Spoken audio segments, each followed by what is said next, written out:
Hari ini Barat terus mempropagandakan LGBT ke seluruh dunia lewat media massa, film, lagu-lagu, musik. Begitu juga dengan public figurnya yang selalu mengkampanyekan LGBT.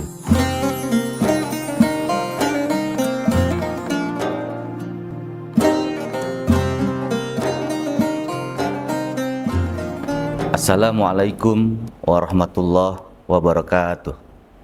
Alhamdulillah, bersyukur kita kepada Allah Subhanahu wa Ta'ala yang senantiasa memberikan rahmat dan kurnia-Nya kepada kita sehingga kita tetap istiqomah di jalan Islam.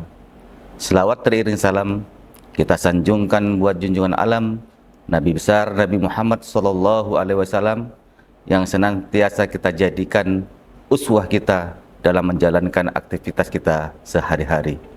Sahabat peci yang dirahmati Allah Subhanahu wa Ta'ala, di tengah penolakan terhadap kedatangan grup musik asal Inggris Coldplay yang sering mengkampanyekan LGBT dalam konsernya, tiba-tiba Menko Polhukam Mahfud MD mengatakan bahwa LGBT adalah kodrat.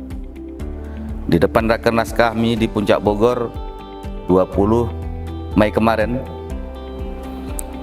Mahfud MD mengatakan orang LGBT kan diciptakan oleh Tuhan. Oleh sebab itu tidak boleh dilarang wong Tuhan yang menyebabkan dia hidup menjadi homo atau lesbi.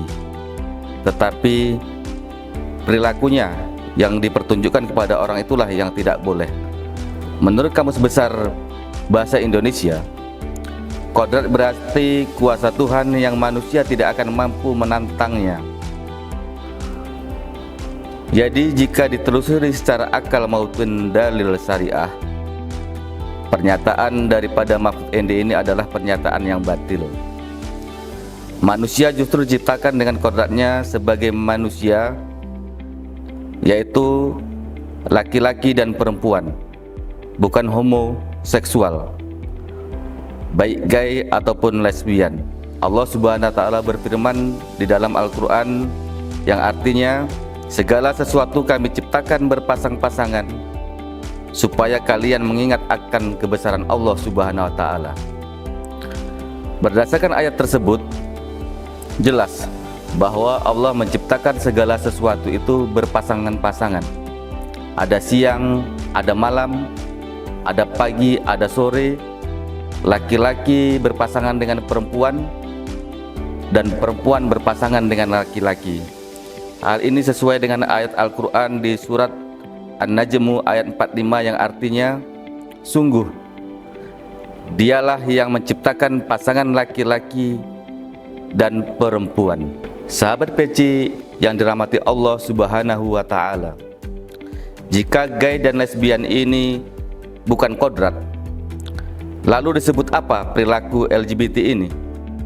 Tidak lain adalah penyimpangan dan kejahatan, sebagaimana Nabi Lut alaihissalam menyampaikan kepada umatnya yang diabadikan di dalam Al-Quran surat Al-Ankabut ayat 28 yang artinya, ingatlah ketika Lut berkata kepada kaumnya, sungguh kalian benar-benar mengerjakan perbuatan yang amat keji yang belum pernah dikerjakan oleh seorang pun dari umat-umat sebelum kalian. Pernyataan Mahfud MD ini adalah bertentangan dengan Al-Quran dan Sunnah.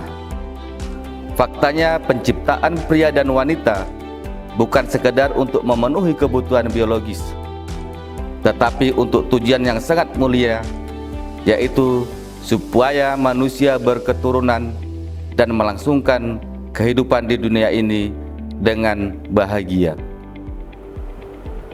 Kelahiran anak dan keturunan secara kodrat tidak mungkin tercapai jika manusia tidak berpasangan antara pria dan wanita. Allah Subhanahu wa Ta'ala telah menciptakan pada keduanya kemampuan berproduksi yang saling menyempurnakan antara laki-laki dan perempuan. Laki-laki diberi kemampuan untuk memproduksi sel sperma, sedangkan perempuan diberikan oleh Allah dengan bisa mengandung, kemudian bisa melahirkan, dan kemudian bisa memberikan ASI kepada anak-anaknya. Allah Subhanahu wa Ta'ala juga memberikan wanita fitrah ummamah. Dengan fitrah ini, seorang perempuan bisa bersabar dan memberikan kasih sayang dan merawat dalam membesarkan anak-anaknya. Jika LGBT adalah kodrat, bagaimana mungkin manusia bisa bergenerasi? Jika gay atau lesbian adalah kodrat, bagaimana mungkin manusia bisa bergenerasi? Karena itulah Islam mensyariatkan pernikahan yang di dalamnya terpenuhi pemenuhan kebutuhan biologis sekaligus mendapatkan keturunan yang terpelihara nasabnya. Semuanya ini bernilai ibadah dan mendapatkan pahala di sisi Allah Subhanahu wa Ta'ala. Sahabat peci yang dirahmati Allah Subhanahu wa Ta'ala, LGBT bukan saja penyimpangan, tetapi juga ancaman kemanusiaan. Ia bisa menghambat regenerasi, amoral, menyebabkan penyakit kelamin, yakni HIV, AIDS, dan kanker anus. Tanpa memperdulikan kerusakan tersebut, hari ini Barat terus mempropagandakan LGBT ke seluruh dunia lewat media massa, termasuk melalui musik, film, lagu-lagu, dan juga melalui para public figurnya. PBB dan berbagai perusahaan besar seperti Starbucks, Facebook, Google, dan lain-lain juga mendukung gerakan LGBT global. Miliaran dolar digelontorkan untuk kampanye LGBT. Tragisnya di dunia Islam seperti Indonesia, sebagai mayoritas umat Islam terbesar, malah tidak ada pelindungan dari serbuan LGBT ini. Bahkan KUHP terbaru tetap tidak menyebutkan gay dan lesbi sebagai perilaku yang menyimpang. Padahal anggota dewan yang meloloskan KUHP ini mayoritas beragama Islam. Apakah mereka tidak takut dengan dosa dan ancaman Allah? Karena tidak melarang perkara yang sudah jelas diharamkan oleh Allah Subhanahu wa Ta'ala. Sahabat peci yang dirahmati Allah Subhanahu wa Ta'ala, ini adalah tanda kalau sistem demokrasi adalah lahan subur bagi tumbuh kembangnya perilaku LGBT. Kebebasan perilaku mereka dijamin undang-undang, sehingga tidak bisa dicegah oleh siapapun. Bahkan jika nanti KUHP versi baru dilaksanakan, bisa jadi orang-orang yang mempidanakan yang dianggap mengganggu aktivitas LGBT. Lalu kapan umat akan sadar kalau hanya dalam Islam kehidupan mereka terlindung dengan sempurna? Sahabat peci yang dirahmati Allah Subhanahu wa Ta'ala, LGBT bukan saja perbuatan penyimpangan, tetapi ancaman manusia. Ia bisa menghambat regenerasi, amoral. Sampai saat ini pelaku LGBT ini banyak menyumbangkan berbagai macam penyakit, yaitu HIV dan AIDS. Tanpa mempedulikan kerusakan tersebut, hari ini Barat terus mempropagandakan LGBT ke seluruh dunia lewat media massa, film, lagu-lagu, musik. Begitu juga dengan public figurnya yang selalu mengkampanyekan LGBT.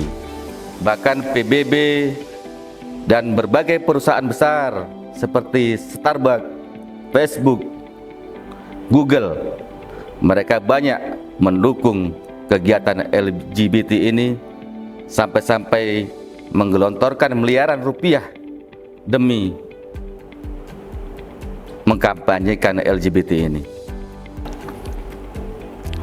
Tragisnya, di Indonesia sebagai negeri dengan mayoritas muslim terbesar di dunia, malah tidak ada perlindungan dari serbuan LGBT ini. Bahkan KUHP terbaru tetap menyebutkan gay dan LGBT sebagai perilaku yang tidak menyimpang. Padahal anggota dewan yang meloloskan KUHP ini mayoritas adalah beragama Islam. Apakah mereka tidak takut dengan dosa dan ancaman Allah? Karena tidak melarang perkara yang sudah jelas diharamkan Allah Subhanahu wa Ta'ala.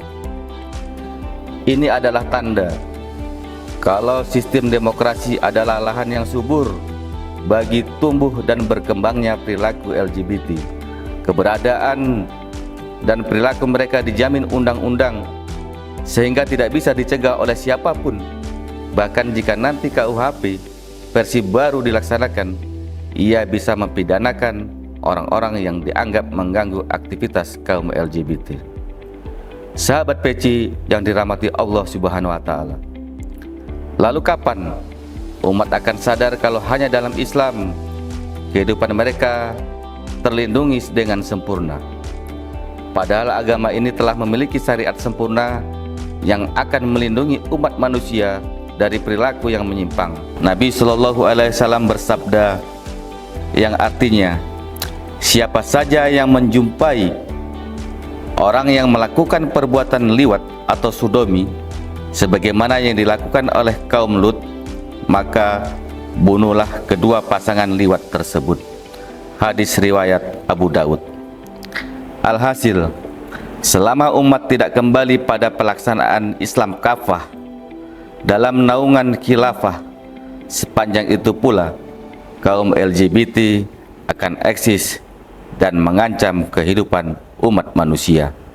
Wallahu alam bisawab, wabil taufik wal hidayah. Assalamualaikum warahmatullahi wabarakatuh.